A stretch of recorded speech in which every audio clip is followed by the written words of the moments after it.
Hi everyone, this is Prasha, and today your host is Catherine Hatcher. To learn more about Catherine, check out our last episode and the format we're following these 2 weeks. This is a format we've never tried before, and for the first time ever, we have a guest host. We think opening up our platform to guest hosts will diversify the questions and enrich the stories we wish to share. Hope you enjoyed this as much as we enjoyed creating it. Do share your feedback by connecting with us on social media at HerSTEMStory. Our Diversity in STEM sticker is still up for grabs. The sticker is available on Genius Lab Gear, so we're giving away one free sticker if you leave us a review on iTunes. And once you do that, please take a screenshot and email it to us at herstemstory@gmail.com or DM it to us at herstemstory on Instagram, Twitter, or Facebook. So let's get started with this amazing STEM story. Hey there, I'm really excited to talk to you today about Gigi. She is an organic chemistry researcher from University of Minnesota, and she lives with Ehlers-Danlos syndrome and has recently been diagnosed with a metabolic bone disease called hypophosphatasia. In the interview today, she talks about how she navigated completing her undergraduate degree in biopsychology while also being a patient at the Mayo Clinic. Now, in addition to her work at Minnesota, she also works for a nonprofit that aims to use artificial intelligence as a way to identify novel treatments for rare diseases. I really appreciated Gigi's positive attitude the entire time we talked, and the whole time it was me, her, and an adorable geriatric cat that she was feeding with a spoon the whole time. It was seriously adorable. So please join me in listening to this fantastic STEM story from Gigi. Welcome to Her STEM Story, a podcast about real women with extraordinary science, technology, engineering, and mathematics stories. In this show, we'll talk to some absolutely inspiring women and highlight some women-led organizations in the fields of science, technology, engineering, and mathematics. We'll learn more about their work, their struggles, and how they think we can close the gender gap in STEM professions. Keep listening to get inspired. I know you're an organic chemistry researcher because I stalked you / you answered questions for us. So I guess my real question would be, for those of the people in the audience who don't know you, what do you do and what is a typical day like for you? And I'd love to hear if a typical day isn't the same every day, because it sounds like it probably isn't because of your advisor. Yeah, so the professional answer of what we do is we do some Alzheimer's and Parkinson's research, and we're also doing what's called novel compounds, which is what we take drugs that were already on the market that got pulled from the market for one reason or another due to severe side effects, and we try to separate those compounds out to get rid of the bad side effects, and so to hopefully get those drugs back on the market. So the main project we're working on right now was a very hopeful Alzheimer's drug that showed very promising results and did get FDA approved. However, it had a really bad side effect of causing heart failure and severe heart problems. So we are breaking them down, breaking them apart, and then trying to get them to the point where we feel comfortable publishing and passing that knowledge on to a pharmaceutical company that would be able to use them. Think about it, if you have a dictionary that explains all the words and what they do. We work on all of the basically little tiny experiments of making compounds that, like, yes, wow, turned into a crystal, has zero scientific value. Yeah, don't do that. So we're basically doing all the guess and check work for other scientists. My boss likes to call it, we're doing unimportant science so that other people can do important science. So instead of being able to be like, oh, I wonder what happens if you mix this and this, instead of having to waste their time and research money doing it, we're going to say, oh, we already tried that. It makes a green crystal and it does nothing.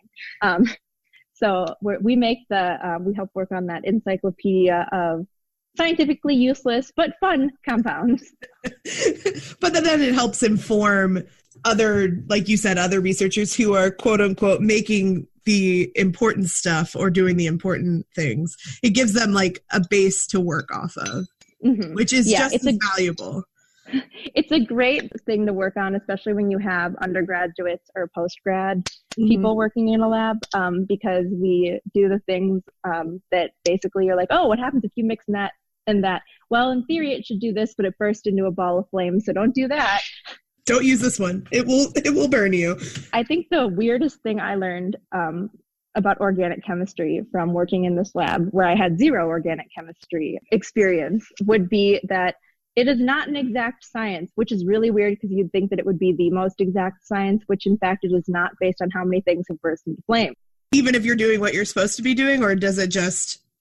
Oh, absolutely. Yeah. You'll be doing things that you're like, well, in theory, it should do this and this. Oh, that is not what it did. All right. I guess we should do it again. Oh, it continued to burst into flame. All right. Well, maybe we should look more into this. I am probably most entertaining, yet also probably the most liable. I'm like the Junie B. Jones of this lab. I just make weird mistakes that result in funny, yet, wow, I'm glad that turned out okay things. So how did you decide in something organic chemistry, or how did you find yourself there? So you mentioned before we started talking serious how you met your current boss. So I actually want you to tell that story again.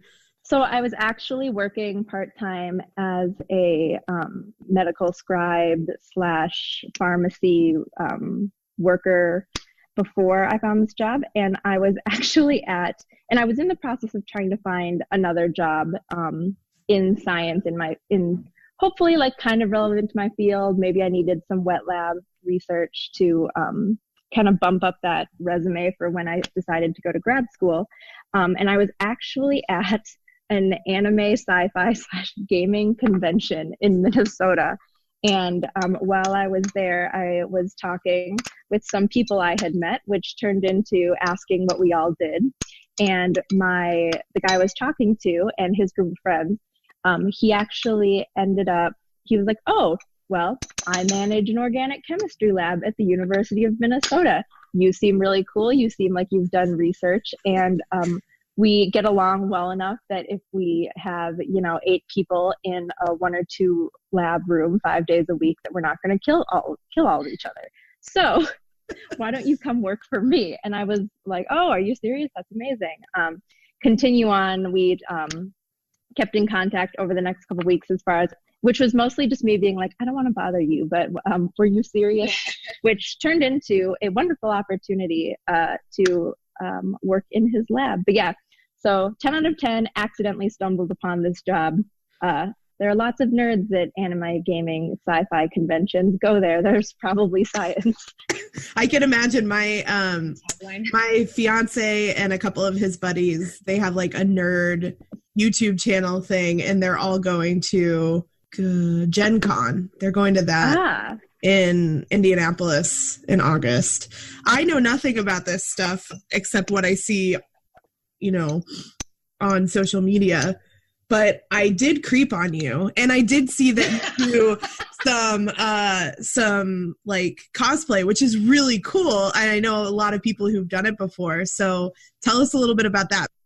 Yeah, I love cosplay is really fun. I started doing it my last year of college because I not like I became much nerdier, but I had more time to explore my nerdy side and doing things. And while I was going up to Mayo all the time and I wasn't working, I was just basically I was really depressed for a while. I mean, I think we all anyone who's in grad school or works in science, like no one goes into science because they're like, wow, I am perfectly mentally stable and well balanced in my life. So true. But so I found a couple shows, and I realized that I was going back to Minnesota, where there's lots of conventions, and I knew lots of my friends who go to them, and so I was excited to be able to do that more since I was moving back. And I started and just kind of never stopped. My heart and soul fandom is Ruby, spelled RWBY, done by Rooster Teeth. I have cosplayed several things from their various shows, which are lots of fun. And I discovered that I really enjoy sewing, which I kind of picked up when I was stuck at home a lot doing various medical things, because you can't just lie in bed all the time, or else you become very depressed. Oh yeah. So yeah, and so I just became queen of the nerds, involving lots of weird cosplays, because that's what you do as an adult. You're like, yes, I just want to dress up like this person I want to be and run around with 3,000 of your best friends who also are really nerdy and want to wear nerdy costumes. Isn't that basically what a scientific conference is? Like, if you think about it, I mean, it's a different version, obviously, of nerdiness, but I feel like that's like you dress up in professional clothes, maybe. And I normally wear leggings and t-shirts to lab, let's be honest. I feel like scientific conferences are 100% like when you watch those nature documentaries of all of the animals like trying to attract mates, it's basically just a bunch of scientists puffing up and they're like, how impressive can I make this research look? Oh, and David Attenborough's in the back just narrating. So you also recently published. First of all, congratulations. That's awesome. Second of all, is that from your current work or is that from your undergraduate work?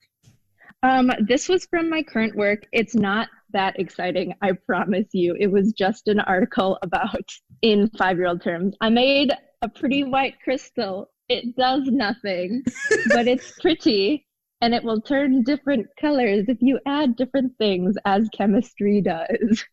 Hey, I know nothing about chemistry, but I like pretty things. So even if you think it's not important, I think it's important. So what was that process like for you?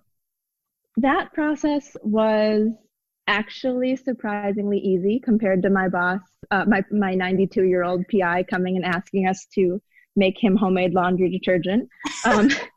And basically, we were going through what we had in our kind of chemical storeroom in the lab, and we were trying to use various compounds and solvents and whatnot so we can make room for new chemicals and solvents. And we're going through the kind of encyclopedia of novel compounds and kind of figuring what has been done, what hasn't been published on, and what type of reactions the various undergrads and postgrads needed to practice, because we just lacked those skills. And so basically it's like cooking when you're poor and you only have so many ingredients in your fridge, but you have to use all of them before you can justify going back to the grocery store. It was like that. But it also included my boss, or the lab manager, being like, all of the various people, you need to strengthen your experience working with this type of reaction and figure out which of these things you can make work for that and go. Yeah, so that was about a week long process of doing that. And then the next week, we all typed up the various things we needed to type up and got it edited a couple times and then submitted it and then published. It was... Yeah, that's like the most straightforward publishing process I think I've ever heard in my life. And it's beautiful. That's because this wasn't a full paper. These were just articles. So that one is on ChemSpider, which is an online chemistry kind of novel compound encyclopedia type.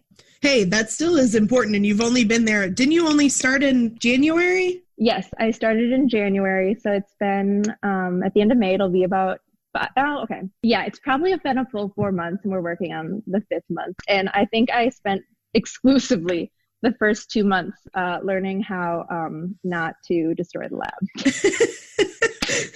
Hey, that's an important thing to learn. I have to learn that every new lab I go to, even though I work with animals, so the rules are always pretty much the same. You're going to die. So when undergrad, when I was working in the cognitive neuroscience lab, one of my, the girl who I was underneath, who was, she defended her dissertation when I was a senior. Okay. So she had just finished. But when I started like kind of interning in that lab after my freshman year.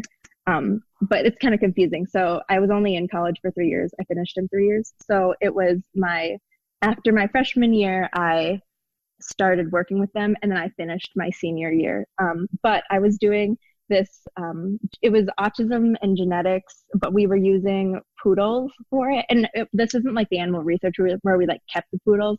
This was we were communicating with poodle breeders and bringing them in, like people's pet poodles, and blood testing them and then sending them on their way, like that type of research. Okay. And the project in a nutshell was, we're looking for autism and ADHD genetic markers, and the closest genetically as far as cognitive neuroscience genes go, after doing lots of dog samples, ended up being poodles, which is hilarious because when you think of ADHD and you were trying to match them with a dog breed, a poodle probably comes to mind. We were doing studies on basically like a lot of it was just various lit studies and whatnot on poodles and all of their neurotic behavior. But yeah, you'll appreciate that as someone who works with the animals. Yeah, I had no idea. That's genius to use like the already being bred, by outside breeders and using their natural kind of genetic variation to study. Yeah. So we would have poodles, and in theory, what you did, I was on more of the first couple steps of this project, but in theory, what you would do, you'd bring in a bunch of poodles and some dog behaviorists and be like, yes, those 5 over there, they're neurotic. We choose those. Yeah. Blood sample and look for any genetic markers that are the same or whatnot. And in theory, compare them to the human genetic model and see if they coincide at all. But it was really weird. I just think it's funny describing, what did you do in undergrad? I interviewed neurotic poodles. Oh, that is like the perfect byline for like any profile, any resume, like just keep that forever.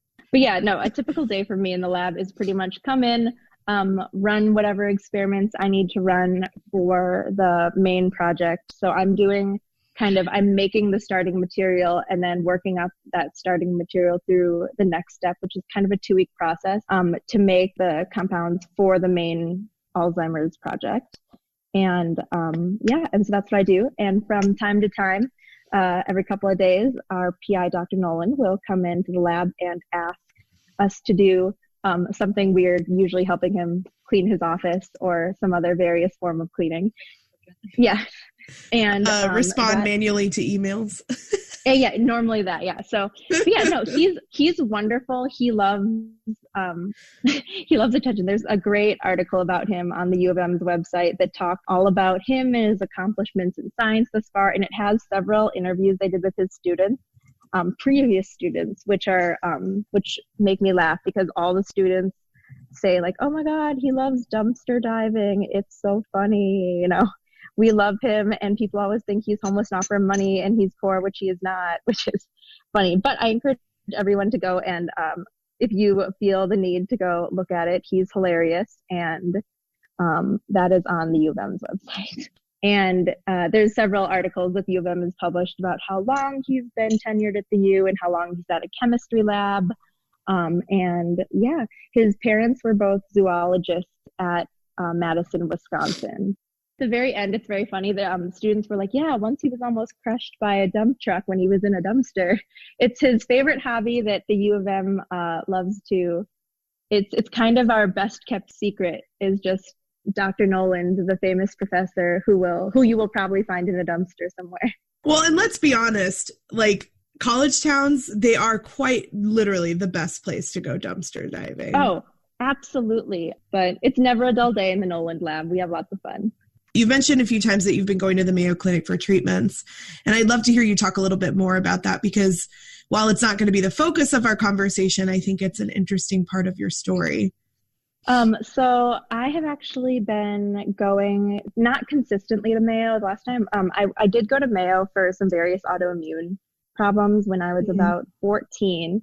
And so they helped out a little bit with that. And then I didn't see them for many, many years. And but after my middle year of college, I started getting sick. And so that was when we kind of contacted Mayo again. We got a referral from my doctor and they were like, yes, we'll take you again. Absolutely. That's fine. So I underwent probably about a year, like a solid year testing at Mayo, as far as I would go. And then I would be there every day for like 7 days. And then I'd go back to school, for a couple months, and I'd go back to Mayo for a week, and it just kind of continued on like that for almost a year. And it took them, and at that point we were diagnosing a bunch of the little kind of sideline conditions that I have, but we didn't actually reach the diagnosis of hypophosphatasia, the bone disease, right up until the spring of 2017. And so it was so interesting because the concept of some doctors would see the blood work and they'd be like, all right, there's definitely something off, but I don't, because I don't know what it is, I'm just going to say it's probably clinically insignificant. We got that about 4 or 5 times. I had a geneticist I'm adopted. So I went to the geneticist. He was like, oh, do you have any family history of anything? And I was like, no, I'm adopted. And he was like, oh, so you don't have a family history of diseases. I was like, I don't think you understand that that's not the same thing, friend. But I had a lot of doctors who were like, oh, you definitely have like this insert small condition within my field, but I'm not sure about the rest. The geneticist was like, well, maybe you're on your period, you might be depressed. And I was like, oh no. And I was like, oh, he did not just bring the period piece into this conversation. He was lovely. And it was so funny because I went directly from that appointment. And at that point, I was so done. I was like, I just want to be done with the testing. I just want to be done with all this. And we went to an endocrinologist who's the bone disease specialist. And he looked at my stuff for approximately 15 seconds before he was like, I know exactly what you have. Gosh. Which was music to my ears at that point because I didn't care what he said. I just didn't want him to tell me that I was on my period and I was depressed. That was kind of how that went. And then from there, we finished some various testing for some other things. And I got on it's not a clinical trial because they did FDA approve it for juvenile hypophosphatasia, but I'm on this 10-year longitudinal long-term study of this brand new drug they came out with called Strensiq. It's spelled Strensiq.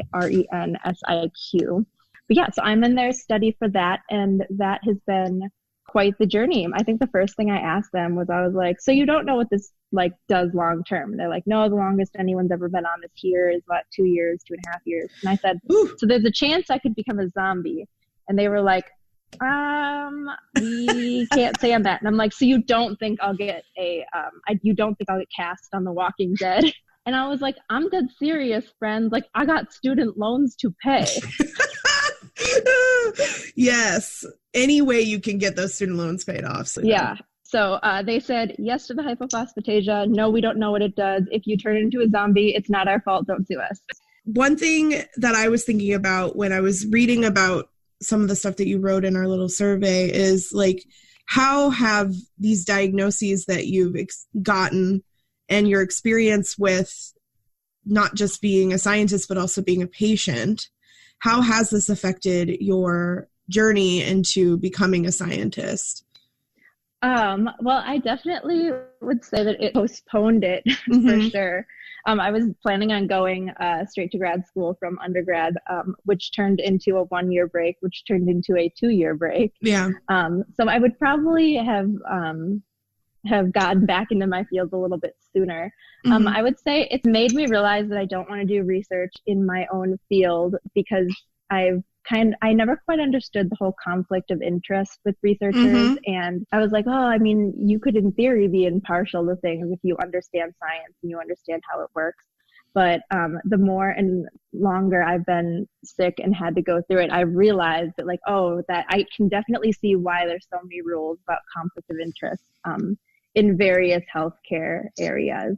It kind of completely shifted my field of where I'd like to continue doing research. I was fully planning on doing autism behavioral science for grad school and whatnot. And the more and longer I've been sick, the more I realized that being in kind of a hands-on clinical environment probably isn't going to be in my future.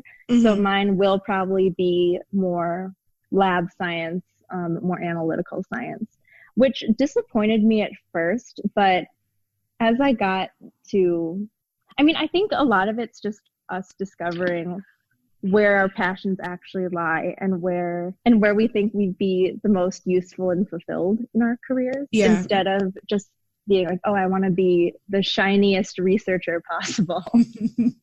Yeah. And honestly, no matter how much you plan and how much you try to become that shiny researcher, it's never a guarantee. So even if that is your goal, it's at least do what you're passionate about and what you, like you're saying, what you really enjoy and where you think you can be fulfilled, because otherwise if you're seeking that being the shiny researcher, you most likely won't end up there. And that's not to say anything to anybody who wants to be shiny researcher, but isn't that the best description, shiny? I love it. I love it. I was listening to, not a podcast, it was a YouTube video by this fabulous YouTuber called, her channel's called Sitting Pretty Lolo, like Lolo. She's a model, fashionista, actress. She's phenomenal.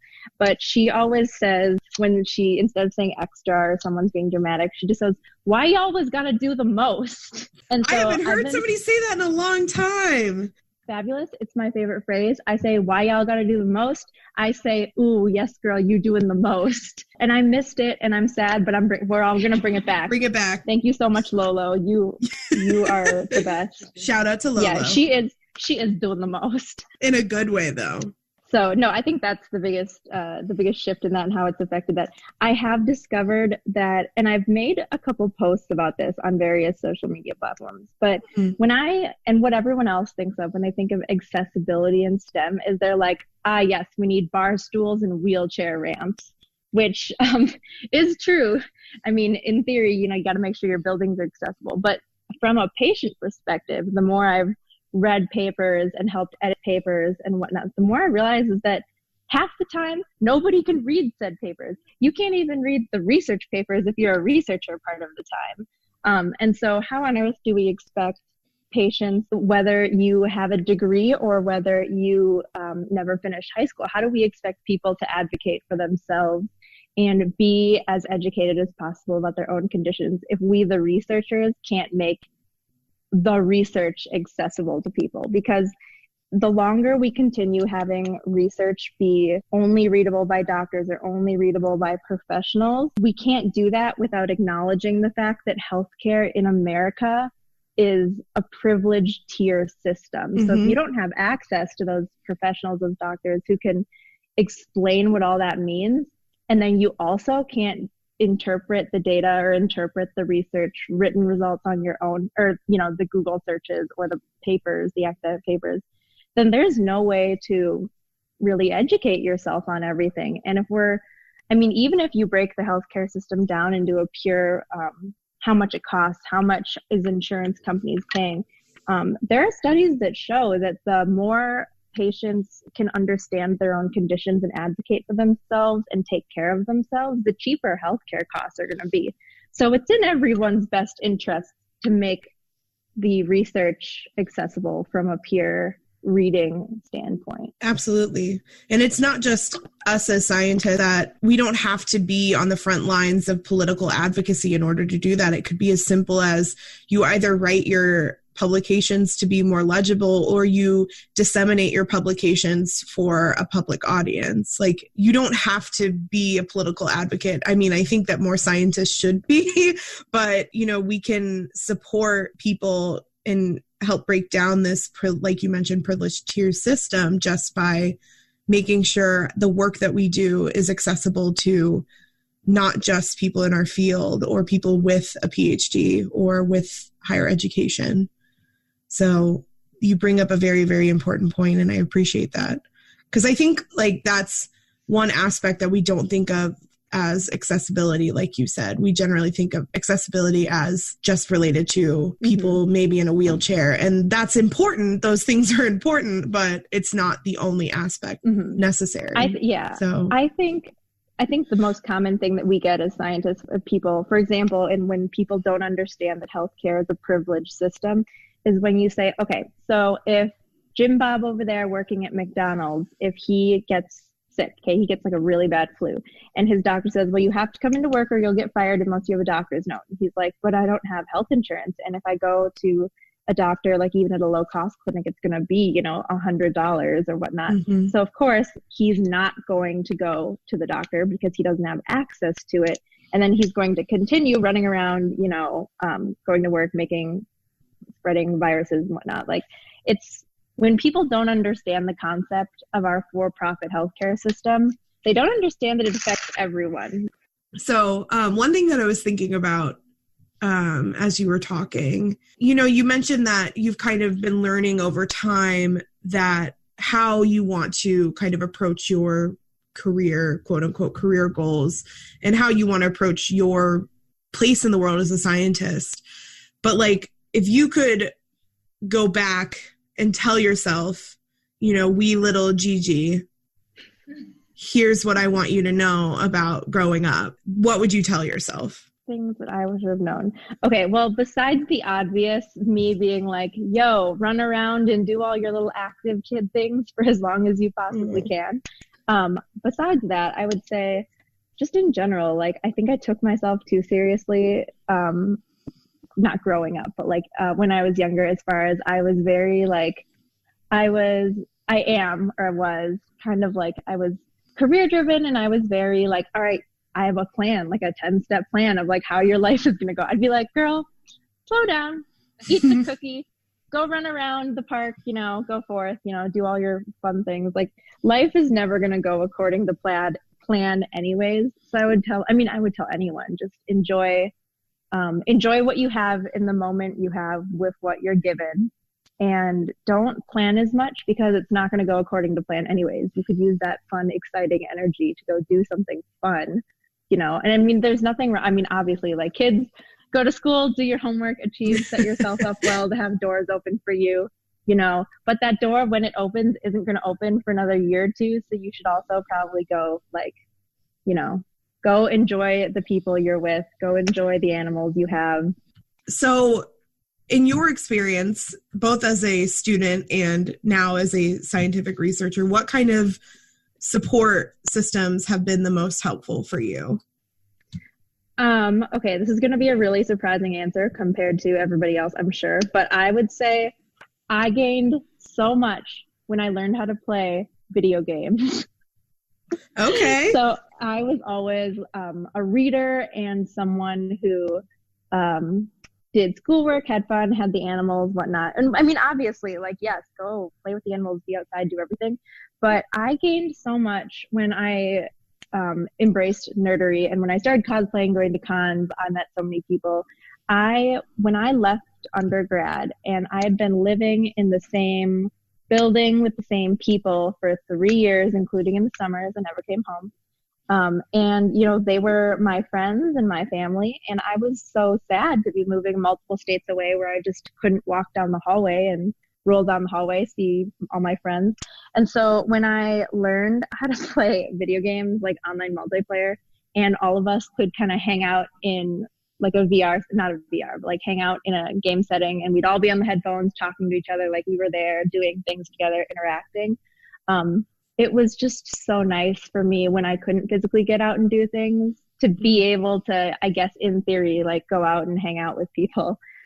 That was really great. I think, yeah, and I would just say finding the ways to be with your friends and your loved ones and whatnot when you can't physically be there was so important to me. Mm-hmm. Which is probably not the answer people want to hear on a podcast with their kids. They're probably all like, no, go outside, read a book, get off your phone, get off your TV. But I was never super attracted to like being on my phone or playing video games or things. So I think that was nice, just finding a way to be with people. Mm-hmm. And one thing that you talked about too in your lab experience was that you've kind of learned, or you're learning how to manage yourself in a lab. And you kind of mentioned that you're the liability in the lab. And I'd like to hear what you mean by that and what you think the support networks there have been for you, or the support systems from your lab mates or your boss. Like, what has helped you be successful in your lab so far? I know it's only What's made you successful? Be like, I'm still waiting on it. I'm just kidding. You're still there though. You haven't left, or you haven't blown yourself up, or the building. You know, it's so hard to fire people from academia. God bless. But no, I think my boss, the lab manager, been so wonderfully accommodating, and he has really taken time to back up and help me understand things, shown me where it is I need to study up more on to understand things. Having all of the lab mates be very good about answering my questions when I have them, and kind of overseeing when I'm learning how to do new things to make sure I actually know how to do them correctly. We have a very fun, very laid back lab atmosphere, which is very nice. I feel like I kind of come in every morning And I'm still figuring out how to do the whole, being awake, conscious, and alive, and also being at work, which you would think just kind of go in one step. But when you have a lot of health problems, it does turn into two separate things, how to keep yourself alive and functional and also go to work and whatnot. So everyone has been very good about being okay with that. Yeah. And I think that just understanding that our lab is kind of a weird place. And at the end of the day, no one is going to be weirder than Dr. Nolan. So, and I think it's very nice it's really nice having a lab manager who is always willing to kind of sit down and explain to you why it's okay. Or if you messed up, kind of soothing anxieties, like the world is not going to end. We can buy another bottle of insert something that I added that I probably shouldn't have added. And I like that chemistry is so forgiving in that whether it's in one state or another. So in chemistry, if you turn it into, it's kind of like an algebra equation that you're constantly balancing. If you move something to one side of the equation, it can always be moved back through some other method of chemistry. It might be longer, but you can always, in theory, go back, which has been a great analogy both in my career and also in my general life. You can't always go back in life, but odds are you can normally help fix it. Unless someone dies.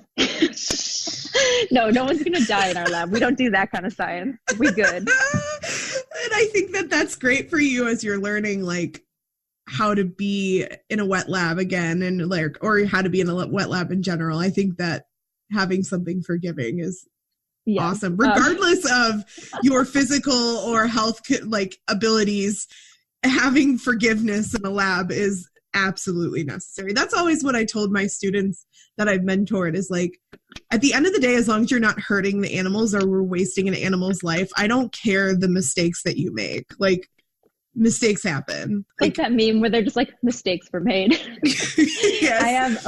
So I was giving a presentation, our lab journal club, which I know you know what it is, but for anyone who doesn't know what a journal club is, everyone basically in the lab group rotates giving a presentation on what their individual progress on their projects is, or they'll do a lit review of something relevant to the projects. And it's good to practice your presenting skills, practice making presentations, etc. And I just gave one, and it was filled with many a joke, including a picture of a Klingon from Star Trek. And at the end, there was a meme of someone clapping, and it just said, "We're clapping because it's over."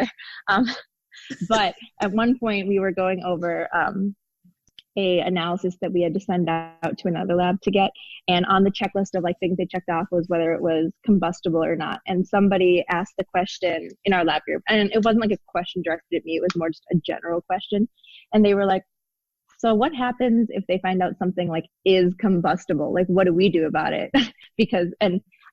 Me, without missing a beat in my infinite hilariousness that I thought was funny, I just, without missing a beat, go, I eagerly await the coming of death. He was just like, so what if it's combustible? I am ready and here for it. You're mentally prepared, and then you won't be disappointed, you know? I was, yeah. So I don't know. I like to believe that in my quote unquote liability as being someone is, I don't think I'm any more liable than any other student who's working in a lab, because that's the whole point of teaching research labs, is to teach people. Mm-hmm. I think the only big liability besides that is that I probably need more sick days than most, and my legs aren't always super responsive, so sometimes I'll like crash into something that I don't mean to crash into. But I like to believe it's about the same. And I also like to believe that my sense of humor makes up for the fact sometimes I crash into things. Well, I've only been talking to you for like an hour, and I can say that I appreciate your sense of humor. So, oh no, I'm so bad at keeping on track. All right, I'll let you carry on. No. I wasn't meaning that like, oh my God, we've been talking for no, I was meaning that as like, I like your sense of humor. Like, I haven't known you very long. But I do want to talk, because one thing you mentioned that you wanted us to talk about was the Silicon Valley Artificial Intelligence, or SVAI. And I really love to hear more about this, because I did look at the website and I was like, wow, this is really cool. I don't understand what any sort of nonprofit startup thingies are, because my brain just doesn't get that stuff. So at least like briefly looking through it looks really cool. So yeah, so SVAI stands for Silicon Valley Artificial Intelligence. They are a wonderful organization. They're right out with Google and, Bloomberg and Stanford. And they're a startup nonprofit that is advocating for open source research for genetic abnormalities. And so what they do is, as you know, research, especially with various drugs for orphan diseases, kind of get taken over by big pharma. And they'll kind of buy up rights or buy up research, whatnot, and then sit on them for several years. So this organization is a big believer in public data and public resources, in that some various smaller research organizations can get that data for free, and then that money that they saved can be put towards actual research for the disorders and diseases. So what SVAI does is they're using, basically they take somebody's genetic data and whatnot, and they'll hold a hackathon, which is computer terms for, it's basically like a scientific convention where you and 400 of your closest coding research friends get together. Everybody gets the set of data, and whoever cracks the data first gets to publish or wins a monetary prize. In this case, the prize is that they get to publish on cool orphan disease research that they cracked. And so what it does is it's a way to get research done more affordably and faster, in that they're taking the profit out of the research, basically, which a lot of healthcare companies and pharmaceutical companies are obviously completely not on board with. So yeah, and so what their startup is kind of doing is they, and I've been working with them, is they've been doing approximately one patient a year for the actual hackathons and getting the data. And so they do a lot of networking with finding and applying for grants, calling in favors, getting that genetic analysis done affordably, and they take care of that. And and then they try to crack all that genetic data and find out what's wrong, where it's wrong, and then continue having that be open source data for future genetic research. So I am both on their team as the patient whose genetic stuff they're using this year. I know a little bit more. I have not actually done genetic testing. We didn't do that at Mayo because that doctor thought I was on my period. But yeah, so they're working on that, but I'm also the first person they worked with as a patient who also has any research background. So on the other end of that, I'm also involved in communications, and I've been helping them write grants and various other paperwork duties that they need done. They operate out of Stanford, is very on board with the process. So this year's hackathon is going to be held sometime in the upcoming year. They normally said they get about 400 to 500 applications for various teams that want to come to Silicon Valley for the hackathon and get their chance at working on this data. And then Google also is on board and sponsoring it, as they're hosting it at Google headquarters. So yeah, so that's where that is. It's very exciting.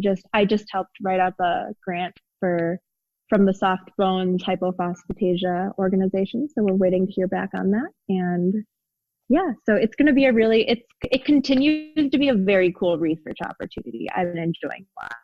Yeah, and it's a different side of research. It's not just, it's kind of like a way, as you mentioned earlier, you are kind of learning this conflict of interest aspect of being a research scientist, but it's a way for you to still be involved in learning more about, a diagnosis that might be similar to yours, or a patient who might be similar to you.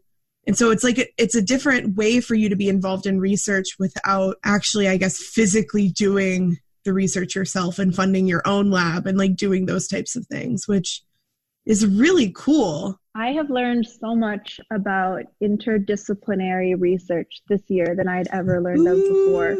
A lot of these teams involve various computer coders, and they'll have geneticists and various people with doctorates in different areas. And it's so cool to get a bunch of people from completely different fields together to kind of do intersectional research on one unified aspect. And it's so interesting because everyone has something to add to the conversation.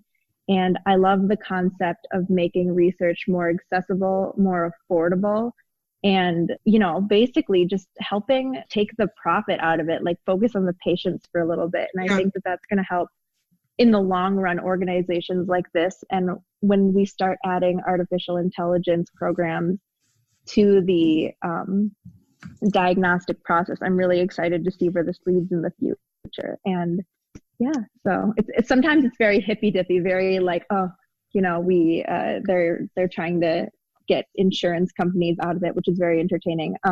So when we started my treatment at Mayo, they were like, good news, there's a treatment you can be on clinical trial for, whatnot. But they also told me I had to sign over various research rights to a pharmaceutical company that was running this. And at first I was like, I don't know how I feel about that. And then they told us the drug cost, it was like $1.7 million a year or something. And my parents were like, oh, just kidding. We're not paying out of pocket for that. So when we started this process with SBAI, I actually had to contact that pharmaceutical company and find out the legal jargon of what they owned about my genetic research to do this, which was something that I didn't, it was very enlightening to me. Thankfully, they're completely on board with like, yes, we love when we get lots of media attention for things that we don't have to pay for. So they were great on that. I'm actually presenting on SBAI's behalf at Mayo Clinic's Transform conference this fall. And so that will be on NPR. They're airing it on that. So that's very exciting. I'm that one of the so cool. yeah, I'm one of the main stage presenters for their research part of that. I'm not sure which day it is. We don't have dates on that, but yeah, it should be really fun. I'm really looking forward to it. How did you find out about SBAI to begin with? The guy who started the company, he has 3 sisters that are adopted from China. And I am also from China. And so I actually grew up with his sisters in various adoption groups. Oh, wow. You couldn't have planned for this. And so it came and then you just let it happen. And that's amazing. Thank you. So one of the questions that Prasha always likes to end with is, what's your favorite book? Okay. My favorite book is The Giver by Lois Lowry, because I really like that they explain from a dystopian standpoint what would happen if the world was perfect and all of the things that they would have to do to the world to make it quote unquote perfect, and why it wouldn't be. And basically it's kind of a forewarning. Like, if you want everything to be perfect, it's going to end up not what you actually want. And everything about the world that makes it imperfect are what makes it what it is. And so I always really appreciated that from just from all aspects of it. I thought it was really great. I really like dystopian books. Well, as we're ending, do you have any questions for me?